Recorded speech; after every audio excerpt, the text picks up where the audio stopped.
This video will show how you can use the copy and paste within a conversational program. So right now I have a program that has tool number 1 doing some drilling, and I'm going to show you how you can copy that, and with a little editing you can make it be a tap cycle for the next tool. So hit F2 view, and that's going to go into the view mode. So you want to make sure you are on the tool change for whatever tool you want to copy. So I'm going to use my arrows to go to tool change for tool number 1, and then hit F1 block begin, and then hit F10 arrow down to where you want to end the copying, which for this tool will be the disable drill cycle.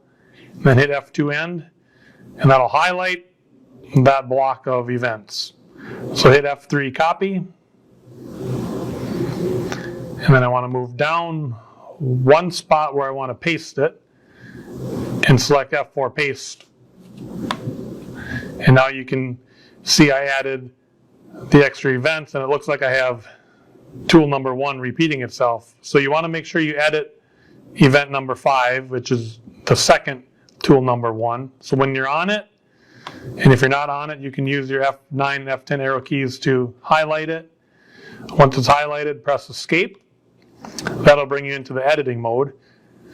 So now press F1 edit, and we're going to change the tool number to tool number 2, and we'll change the tool description. You don't have to, but for this example we will.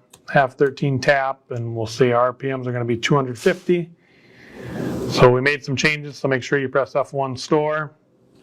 And now on the next event, we want to change it from the drill cycle to the tap cycle. So let's change it to tap, and that will be hard right or rigid tapping. And threads per unit, we'll say this one is going to be a half 13, so threads per unit would be 13. Spindle on clockwise RPM, we can leave that field blank because we have the RPM on our tool change page. We'll leave the clearance at 0.1 and the depth of our tap. Let's change that to 600 thousandths. And our dwell, we can put that at 0. And again, make sure you press F1 store anytime you make any changes. And now if you go to the next event, the positions, that all copied over from our drill.